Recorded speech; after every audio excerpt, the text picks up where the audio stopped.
Residencias. El maltrato irreparable y la justicia que no llega. Ponente: Victoria Zunzunegui, doctora en epidemiología. Cuantificación del dolor causado por esta desatención pública, en España y en Madrid. Victoria es doctora en epidemiología.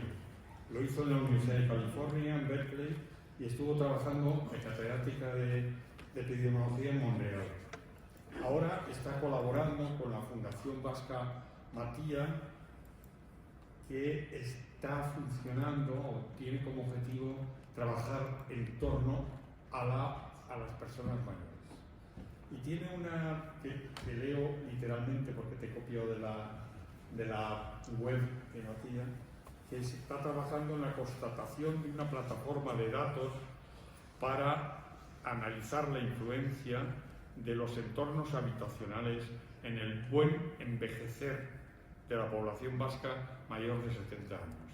Aquí está el edadismo, el envejecimiento activo, etc. Victoria, tú que has trabajado los números, ¿estamos hablando de palabras o estamos hablando de... ¿Nos puedes explicar? Un segundito. Sí.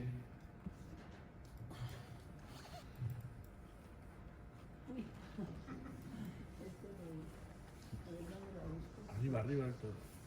Arriba la derecha. Ya bueno, todavía no estamos en la neandertal, aunque a veces parece que nos estamos yendo a la época de los neandertales. ¿Has encendido esto, Victoria?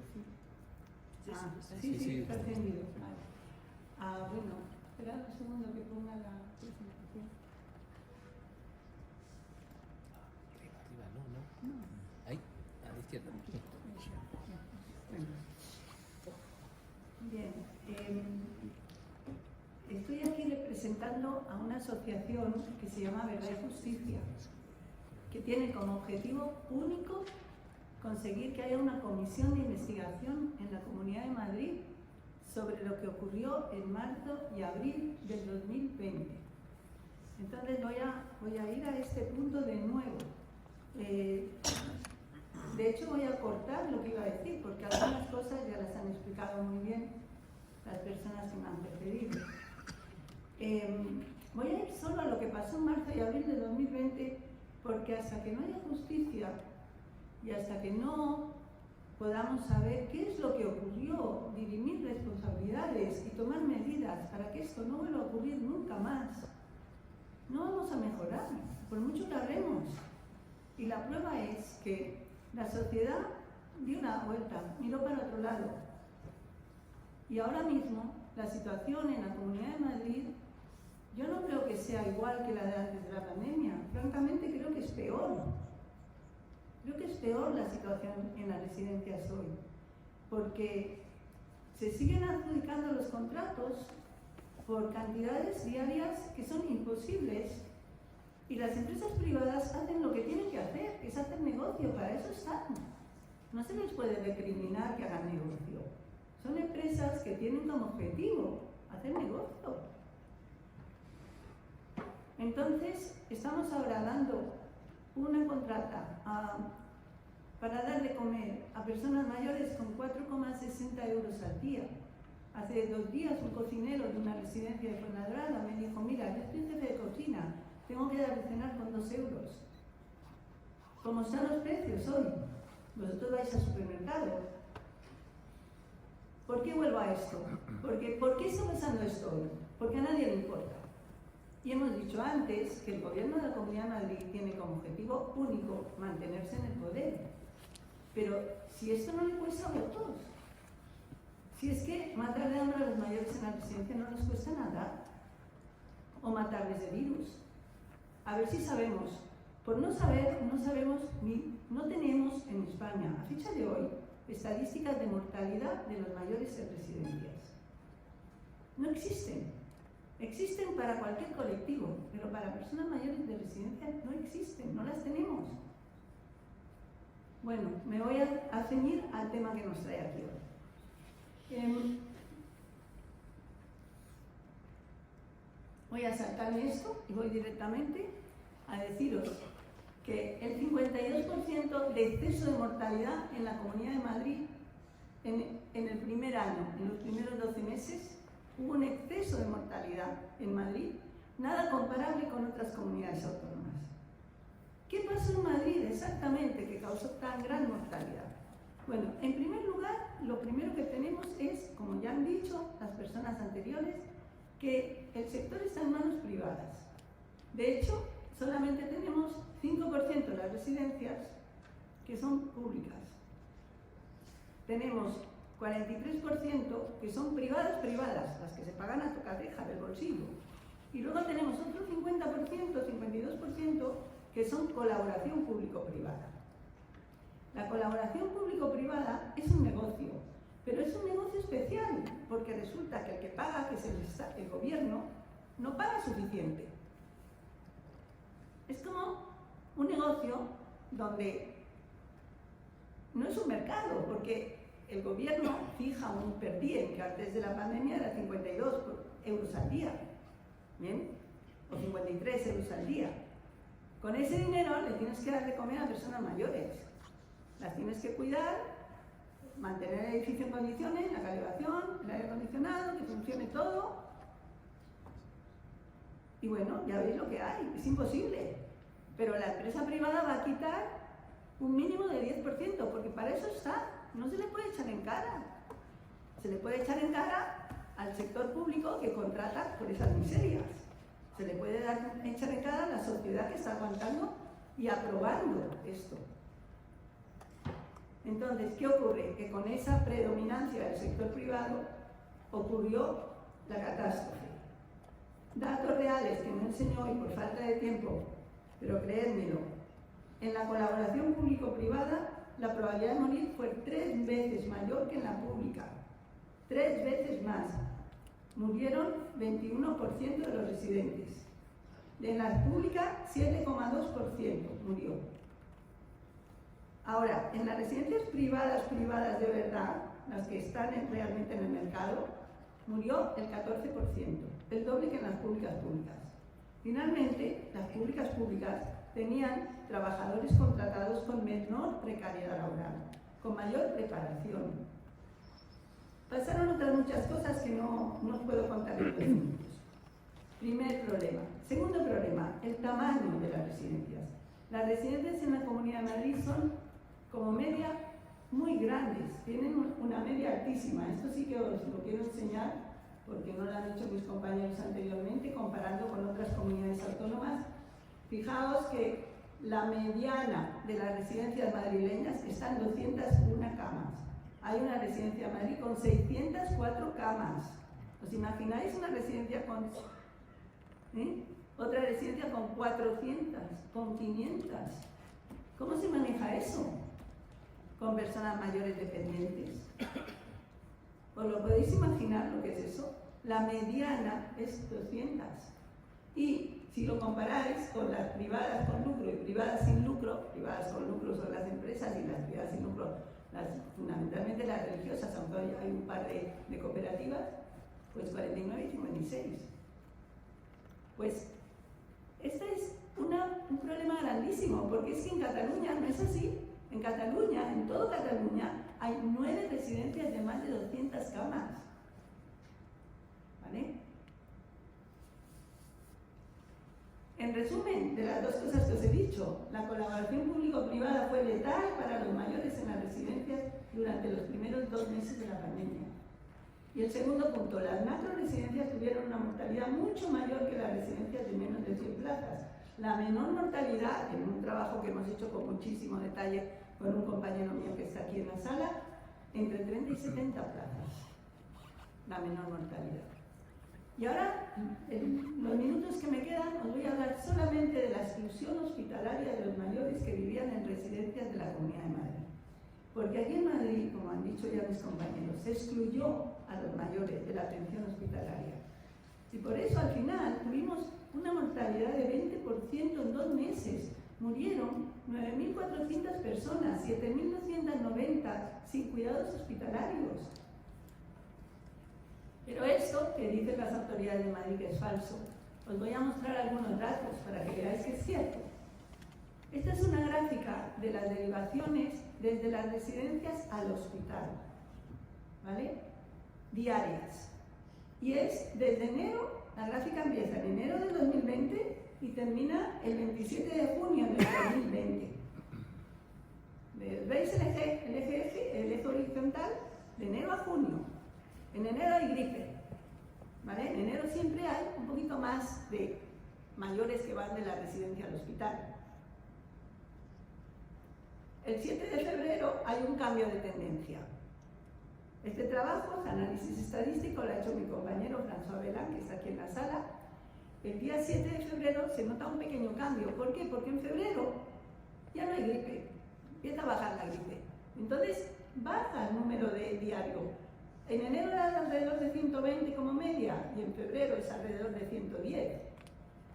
Y luego llega el 6 de marzo y empiezan a bajar las derivaciones. Y el día 12 de marzo, que lo ha dicho antes el señor Reyero, fue cuando la Comunidad de Madrid sacó una nota de prensa que se supone que era el plan contra el COVID de la Comunidad de Madrid, lo titulan así, está en el libro del señor Reyero. Y ahí dice que se medicalizarán las residencias y que los mayores serán atendidos en las residencias. Pues ya veis, a partir del 6 de marzo caen en picado las derivaciones.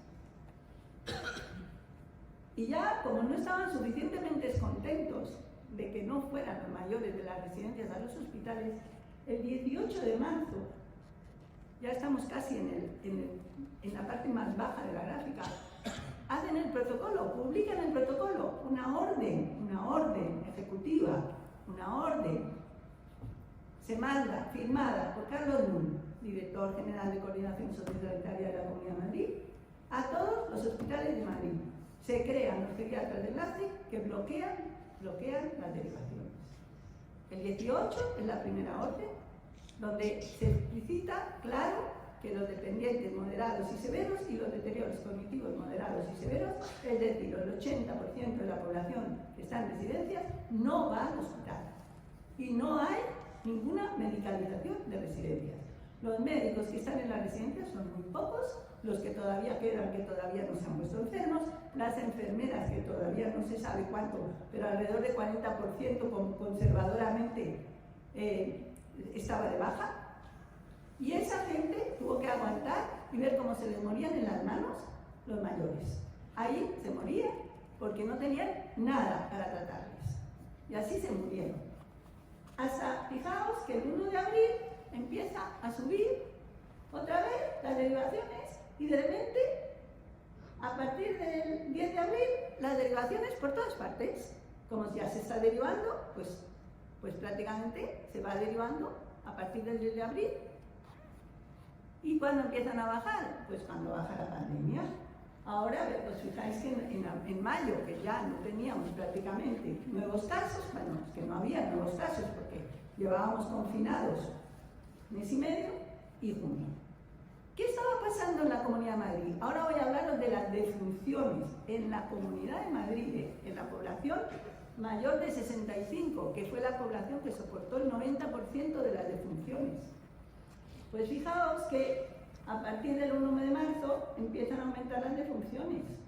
Y claro, aumentan desde el 11 de marzo hasta el 27 de marzo, muchísimo, aumentan casi en una línea recta. ¿No? Fijaos el gráfico, es alucinante. Hasta que llegamos a tener 750 defunciones en un día. Defunciones en la Comunidad de Madrid, contando a los que morían en residencias. Estos son muertos de la funeraria, que no se pueden esconder.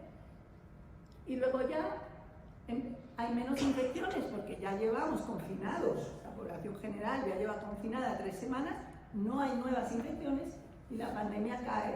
La mortalidad se ve menos, pero porque la gente es más variable a la hora de morir. La epidemia, si diéramos caso, veríamos como baja casi verticalmente, pero las muertes bajan poco a poco. Y esta es la gráfica de defunciones. ¿Qué pasó en las residencias? Pues fijaros, en esos días, en las residencias, el día 2 de abril, o sea, un par de semanas una semana después que la población general, tenemos el pico. El día 2 de abril murieron 330 personas en residencias de Madrid. Murieron físicamente en la residencia. Ese día murieron 330 personas físicamente en las residencias de Madrid. Fue el pico. Luego empezaron a bajar lentamente y ya veis, al final de abril ya bajan y ya tienen el mismo número de funciones que había antes de la pandemia. Alrededor de 20 defunciones al día en las residencias. Ahora se enseñó las defunciones en los traslados al hospital. Fijaos, alrededor de 20 en enero, un poquito menos, 15 en febrero, y luego en marzo baja. O sea, mientras está muriendo la gente, las muertes, el número diario de defunciones de traslados al hospital baja, porque no trasladaban. Entonces, mientras en la residencia estaban muriendo 300 personas, en el hospital están muriendo 15, 20, 25, hasta el 30 de marzo. El 30 de marzo, cuando se dan cuenta de que la pandemia está en fase decreciente, se dan cuenta porque las infecciones han bajado, entonces empiezan a abrir un poquito las residencias y entonces empiezan a morir más personas después del traslado al hospital. Y aquí lo veis, ahí veis que hay un pico muy grande el 10 de abril, que es cuando decía, parece que el 10 de abril dijeron, hoy estamos haciendo algo que nos va a costar caro, vamos a cambiarlo. Y empiezan a admitir gente en el hospital y así hasta que ya acaba esto. Y aquí tenéis en una sola gráfica todo lo que os he dicho, porque es una razón. A ver si consigo transmitirlo para que lo veáis, pero creo que es muy clara. Esta es la razón de defunciones de los residentes, la razón de los que fallecen en el hospital, dividida por los que fallecen en las residencias. En tiempo normal, esa razón está por debajo de 1, 0,9, quizás la media, 0,8, depende, 0,9 enero, 0,8 febrero, y luego, pero está cerca del 1. Pero cuando empieza la pandemia, a partir del 8 de marzo, cae. Y ya están muriendo 10 en el hospital, 10 en la residencia, perdón, y 1 en el hospital. Ya los están, baja a 0,10 el mínimo, 0,10, entre 0,10 y 0,20. Ya cambió todo. Justo cuando más necesitaban los hospitales, los mayores de las residencias, justo cuando los necesitaban para morir en condiciones dignas o salvarse, fue cuando no los mandaron al hospital y los dejaron en la residencia. Esto es lo que pasó. No sé si tengo 5 minutos o ya no. Solo 5 minutos. No, por eso, porque me queda solo una. Pero solo 5 minutos. Solo, ya acabo. ¿Ya se acabó? No, me queda una diapo. Vale. Una diapo. Que es una prueba más del mal hacer, porque no en todas las comunidades autónomas de España pasó esto, en algunas murió menos gente de la que se supone que tenía que haber muerto, hubo defecto de mortalidad, y en otras como Madrid hubo un 52% de exceso. Pero fijaos lo que pasó, cuando los geriatras empezaron a actuar, bloqueando el traslado, lo que hicieron fue llevarse al hospital a los que estaban en mejor pronóstico. Dejaron en la residencia a los más graves. Entonces, pasó un poco como lo del INFEMA que os ha contado Alberto Reyero. Se llevaron al hospital a los de buen pronóstico y en el hospital la mortalidad fue más baja. Los que quedaron en las residencias tuvieron una mortalidad muy alta porque estaban muy graves. Precisamente lo contrario de lo que es la buena práctica clínica. La buena práctica clínica se caracteriza por derivar al hospital al que está grave.